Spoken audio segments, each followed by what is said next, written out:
At long last, the Steelers are entering training camp in Latrobe, and you are entering the Steelers Breakdown from Penn Live, featuring our Steelers beat reporter Nick Farabaugh. Nick, of all the Steelers traditions, and they are a tradition-bound franchise, this time of year, at the height of summer, the dogs are panting in the shade, the cows are laying down in the fields, and Steelers Nation, the throngs are heading towards St. Vincent College in Arnold Palmer's hometown for training camp, and you will be going camping. How does it feel? What is this time of year like, and what is the scene out there?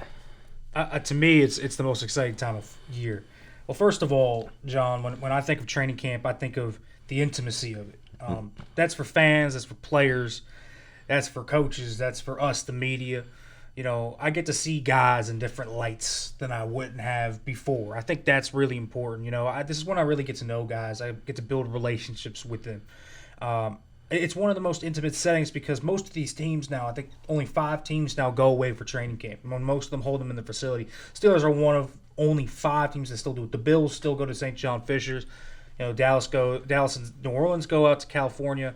It's not the same as what you have in St. Vincent College. And this was since 1966 they Right. started this. A couple years off for COVID, but otherwise this is it. Yeah. Right, and so the whole town comes out, and you literally have people coming around the world. I'm not kidding, around the world, John. My favorite story actually came from last year. You know, someone flew all the way from the islands of Hawaii. It was from Honolulu, and you saw it because he had his Hawaiian flag out. You know, the Steelers have a lot of Hawaiian players, Polynesian players. Obviously, the history there with Troy Polamalu recently is very strong. This guy came out all the way from Hawaii to Latrobe, wanted, you know, the autographs of all of the Hawaiian, Polynesian players. He got them all. Even, you know, someone like Isaac Seumalo, who doesn't, you know, usually interact with a ton of people, quiet guy. It was just a lot of respect that you saw there. And so I loved, you know, seeing that. I've seen people from Mexico come, seen people from Ireland, the UK, Japan. I've seen all of those. So people literally come from around the world. It's not just, you know, around the United States. And they do come from the United States because the Steelers are such a wide-ranging fandom, but it is legitimately all around the world. So that's what means training camp to me. You know, it's intimacy. And more importantly, I just get to learn so much about these players and these coaches and what makes them tick. And, you know, you get to see it up close and personal. It's really a special time. There's nothing quite like it. Certainly, Right. you know, when we go back to the UPMC Marine Sports Complex on the south side, it's a much more toned down version of it. This one, you could feel the energy there. It's Cool. different. Well, as you go out there and as you look at it from, you know, your professional vantage point, what are some of the key things you're going to be looking for in this training camp? And, you know, you can mention players, you can mention coaches, what do you want to see out there, and how are you going to judge if it's going well or not so well? Well, I don't think you can. Generally, what I would say is it's hard to say if something is going super well, right? I don't think, for example, Matt Canada, his first season there, he came out with all these new things you hadn't seen in the Steelers offense, the shifts, the motions, and it was like, ooh, these are cool. Obviously, it didn't end up working out well. So it's hard to tell, you know, from a schematic standpoint, a team-wide standpoint. There's, I think you can see over-trending talents. You know, you can tell when guys pop. When the pads come on, you see when, you know, players really are real. And we saw that with Jalen Warren a couple did. of camps ago. I mean, Right. He's my guy. I love that guy. So story about Jalen Warren. You know, I thought Jalen Warren, even going back, you know, I saw his tape at Oklahoma State. He's always been a guy that's a little doubted. I saw him in OTAs and minicamp, and I thought, okay, you know, there's something there. Athletic traits, that's what I look for, you know, and when they're in shorts. And so the first few days of camp when they're not in pads, okay, what's the athleticism? What's the burst? Different kind of traits that are baseline that can get someone there. Well, Jalen Warren pops off just because he's built really uniquely. I mean, he's like 5'8", 220. He's built like, you know, Maurice Jones-Drew or Doug Martin. So he popped off a little bit. And then when the pads came on, backs on backers first day, you saw him plant guys on their backs. And then I remember the first team run period, he met a linebacker in the hole and just ran him over and kept going. And I mean, that's a guy that you could see, okay, undrafted. Najee Harris got hurt that training camp too. He was dealing with a foot injury. You're saying, okay, this guy that gets a lot of reps now, he ran up very quickly. So you can look at things like that. You could see great traits. George Pickens, for example, his rookie season, you could tell his body control, his contested catchability, his ability to win vertically sticks out. So just simple traits like that. What sticks out in terms of traits? I think offensively, I want to see what Arthur Smith's going to do. I think that's going to be something. I just want to see what he runs. I want to see, is it going to be his bread and butter that we've seen, or is he going to evolve? Because people talk a lot about Russell Wilson evolving and Justin Fields evolving, or these guys learning. Arthur Smith, just dealt with about as big a blow as you can as a coach, right? He was a head coach, got fired. So how does he reinvent himself? Or does he not reinvent himself, right? I mean, there's different things that you can do as a coach there. So I think, he's coming in with a refreshed mindset. So I want to see, how does he mix the old Arthur Smith with some of the new stuff? Because I think he has a chance here to reinvent, some of the things he wants to do. Let me ask you, back to back, the Steelers have taken a tackle at number one in the draft. What did you see out of last year's number one, and what are you going to be looking for out of this year's number one? And, because it was deemed a pretty successful pick, and there's still question mark who's on left and who's on right, and who's on first and who's on second. No, but yeah, who's on left and who's on right. So yeah, talk about a little bit about these tackles and this offensive line that has been much maligned since the waning days of Ben Roethlisberger, that now they're putting their money where their mouth is, so to speak. Yeah, it's interesting. When the offensive line goes to training camp, it can be the first week. These young tackles usually struggle. I remember Broderick Jones really struggled. He went up against Alex Highsmith, and Highsmith really just gave it to him week 1, week 2. But then week 3 started to come, and there's Broderick Jones. He's starting to learn. He's going up against T.J. Watt and Alex Highsmith and Marcus Golden and Nick Herbig. And you started to see the growth. Okay, he's learning, tendencies. He's learning techniques that are going to work in the NFL that maybe didn't work in college. Or when you lose in the NFL, you learn exactly what works. You learn exactly what doesn't work. Troy Falatano is a guy, he's an older tackle. He's not like Broderick Jones. Broderick Jones came in, he was kind of raw. He was a junior, didn't have much playing time. Well, Troy Falatano has been a captain. He's been a guy that's played a ton at Washington. So he's going to come in immediately, and I think he's going to be someone that pops. I remember talking to him the first day after OTAs. He said he thought it was a rough practice. He thought he sucked. Just to be quite honest, I mean, that's what he said. He's a perfectionist, so I thought he would say something like that. Day 10, he felt better. He looked better. He looked, he's quick, he's fast, he's athletic, he's polished. His hands are violent. He's a guy that's very nice on a teddy bear off the field, but when he gets on the field, he's got a nasty edge to him when you watch him at Washington. And I started to see that a little bit. I just, when you look at guys like, Troy Falatano and Broderick Jones, it's how do they learn? How do they grow? For Broderick Jones, it's what happened this offseason?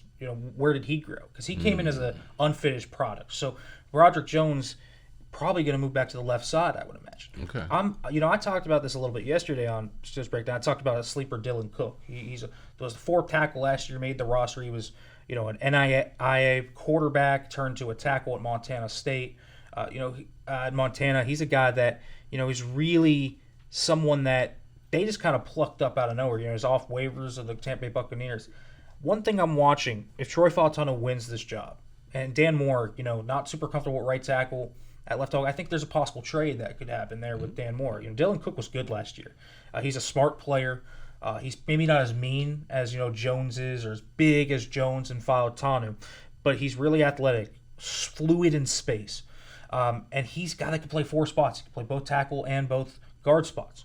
So that's a swing tackle. If Falatano starts at right and Broderick Jones starts at left tackle, which is what will happen if Falatano is starting. If not, Broderick Jones will play right. I do not expect to see Dan Moore a ton at right tackle. And Dan Moore is a starter on most teams, would you say, or what would you say? I wouldn't say most teams, but he's an experienced starter that has, at this point, 45 plus games of experience.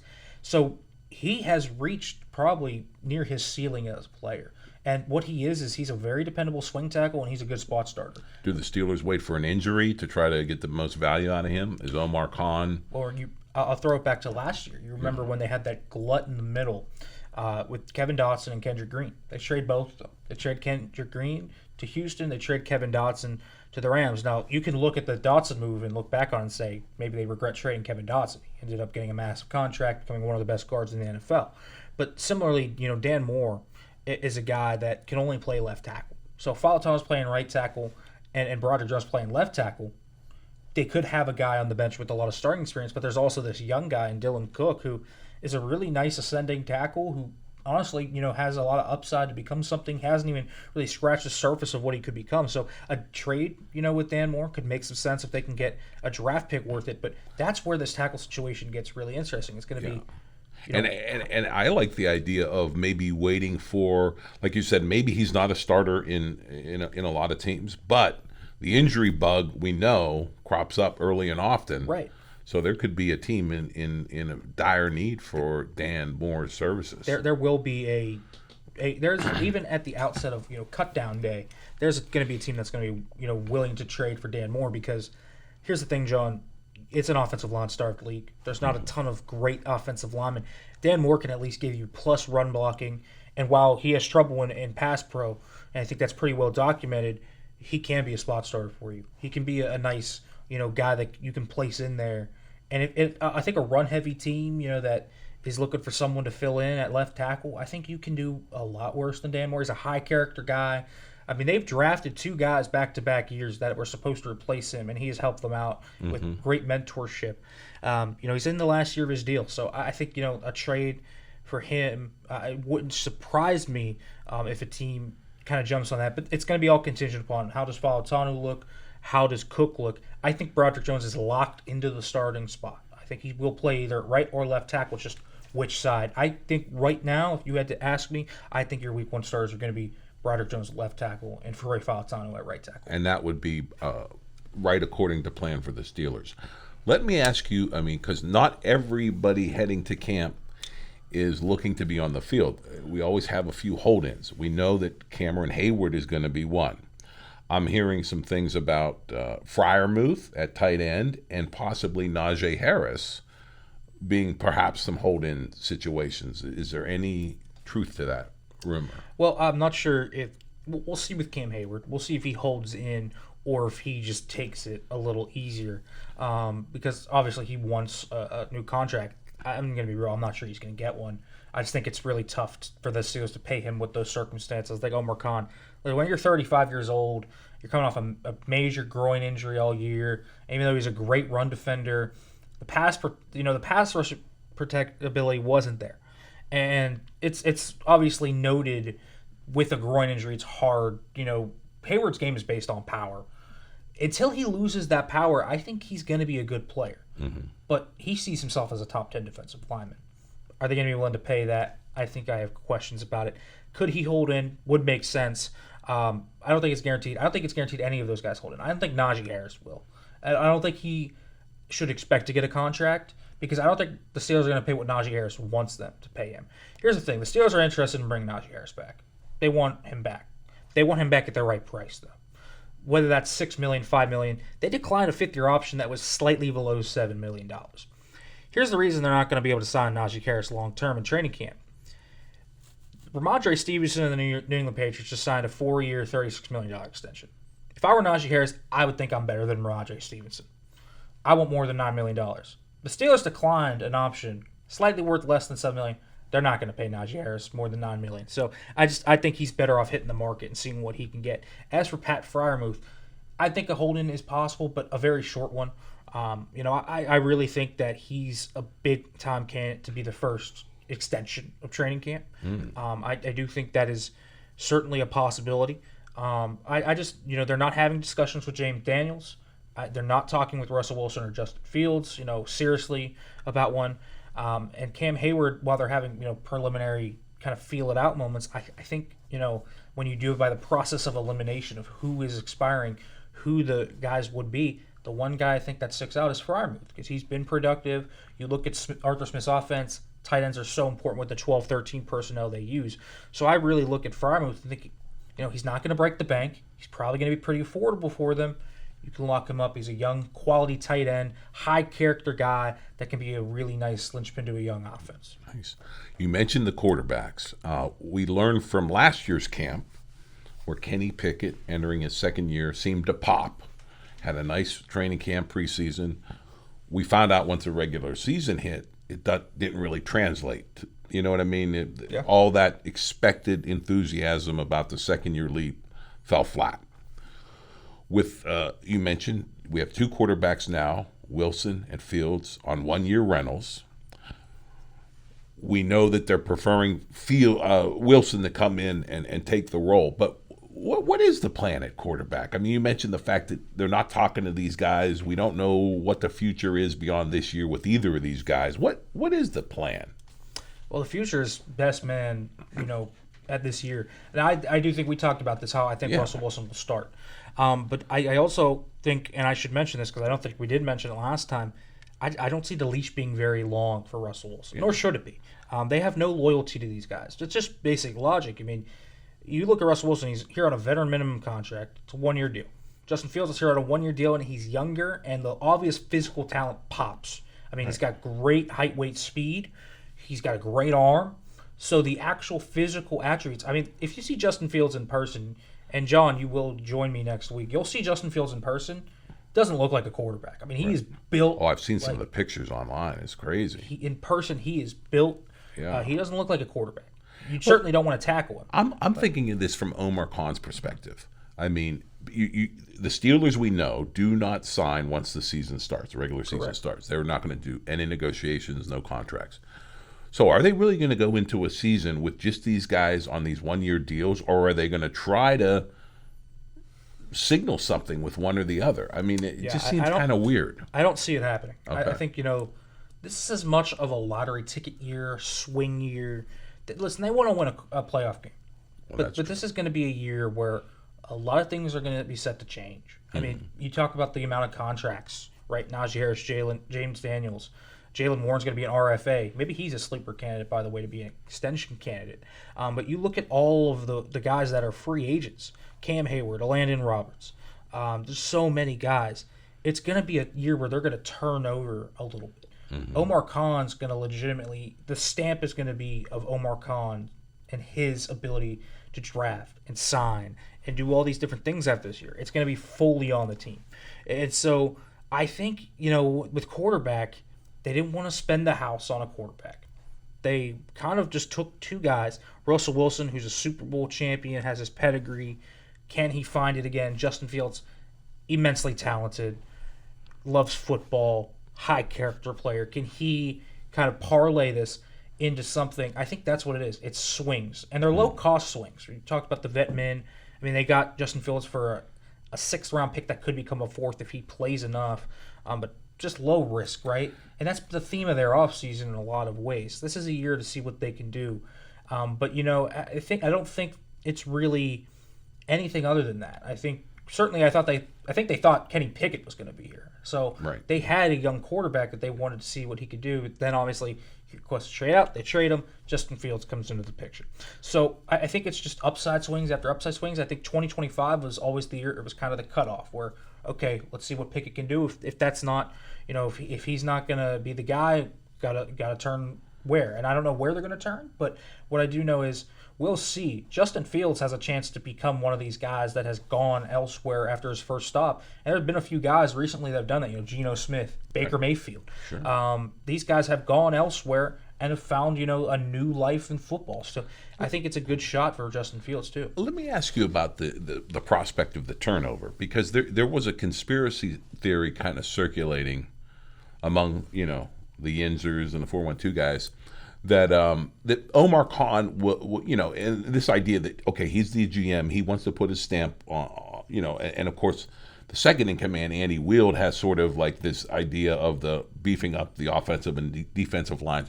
But do you get the impression, and I know that our previous GM has been maligned for some of his more recent drafts, is there any chance that he's turning over things for just turnover's sake, just to out with the old, out with the, I don't think so. Yeah. And the reason why is, look at the guys he signed early in his tenure. He re-signed Deontay Johnson, Minka Fitzpatrick. He's re-signed guys that are from Kevin Colbert's regime. So I don't think that, is the case. Again, I think there's a very real chance we see two Colbert guys signed this year. Okay. I think Freiermuth gets the deal, obviously. They want Najee Harris back, but it's going to be at the right, cost. That always struck me as crazy, that idea that they would try to, usher out the Kohlberg era, because Tomlin was right by his side when they picked all these players. And it doesn't make much sense, but, the reason it seems like they were ushering out the Kohlberg era is because, Kevin Kohlberg, great GM, obviously, but his last few drafts, you look back at them now, I mean, they are not sterling records, Just look at the first-round picks from 2018 onwards. After T.J. Watt, Terrell Edmonds, nice player, not a first-round pick. Devin Bush. But you even go to 2020, Chase Claypool. Bush, I mean. Chase Claypool I'm still having nightmares about that pick. but that whole 2019 draft, it didn't end up going well for them. Deontay Johnson was obviously a big hit, but didn't end up becoming a great draft for them. Neither did 2018. James Washington kind of fizzled out. Rudolph obviously gave him some nice mileage as a third-round pick, but they haven't found a ton of guys. 2020, they got Highsmith in that draft, but they misused Kevin Dotson. He becomes a star in Los Angeles. Chase Claypool was traded in 2 years. 2021, Najee Harris is drafted.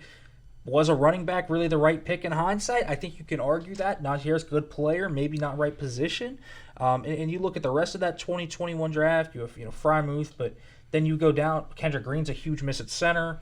Dan Moore's turned into a nice fourth-round pick for them. But even 2022, they missed on the fourth round, a first-round pick. Kenny Pickett's a miss. It's going down the record. Well, that's what scares me about the quarterback situation. The 2025 draft is not looking stellar for quarterbacks. It's not. And I don't want to be forced to draft another quarterback.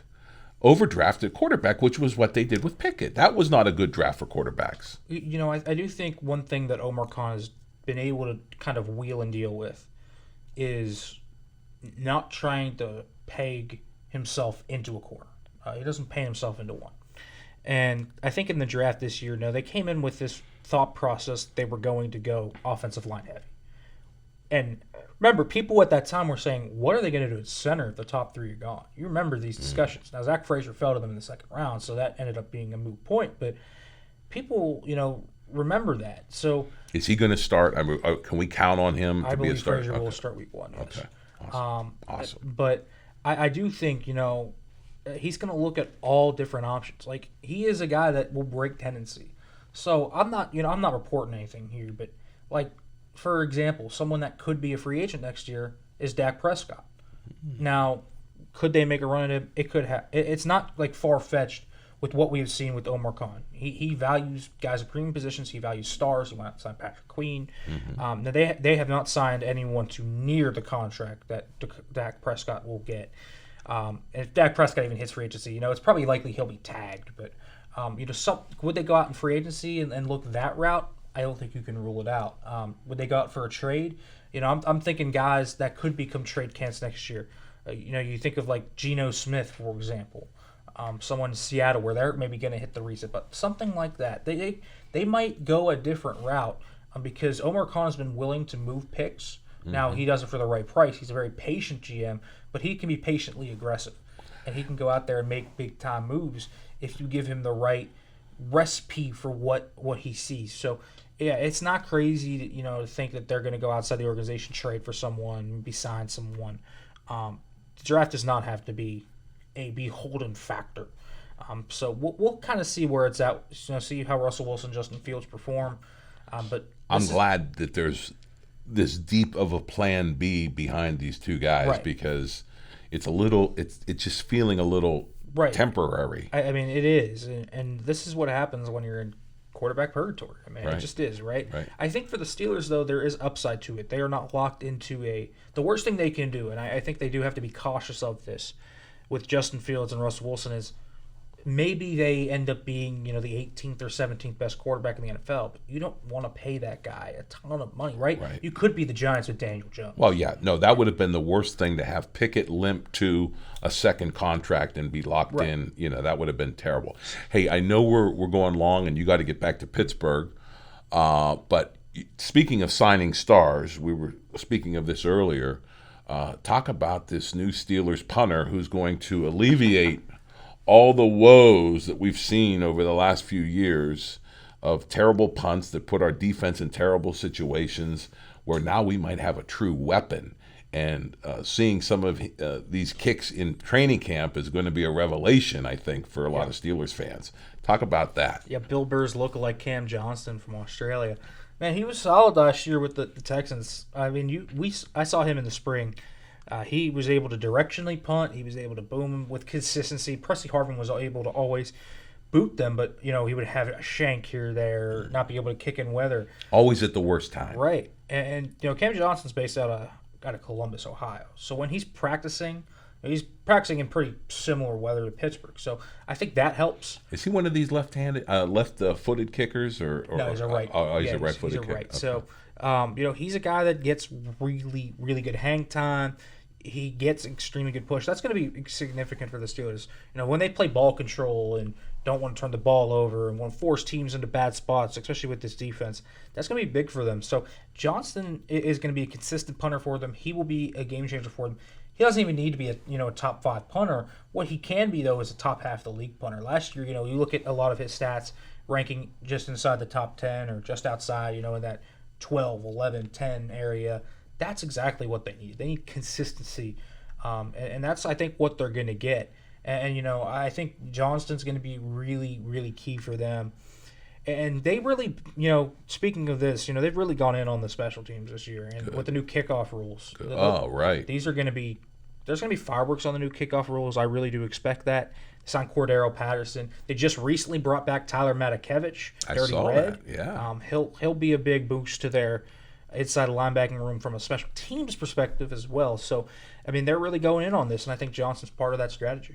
I think it's a great strategy, and for more great analysis from Nick Farbaugh, join him in Latrobe at Steelers training camp. He'll be doing some mini Steelers breakdown podcasts throughout the week, and of course we'll have the big show right from Latrobe next Tuesday afternoon, right from training camp, and we're going to have a lot of things to digest by then, and let's hope it's a lot of good, not too much bad, and maybe a little ugly, especially if it's like the big uglies, on that offensive line, and they're getting nasty, But the athleticism, these guys, that's what I want to see. I want to see these big guys being athletic. I mean, it's amazing. Yeah, it's scheduled to be a padded practice, so should have a lot of fireworks, yeah. Cool. Well, that's all to come as the Steelers, your favorite football team, Pittsburgh, returns to training camp in Latrobe. Until then, catch us on the Steelers Breakdown Podcast.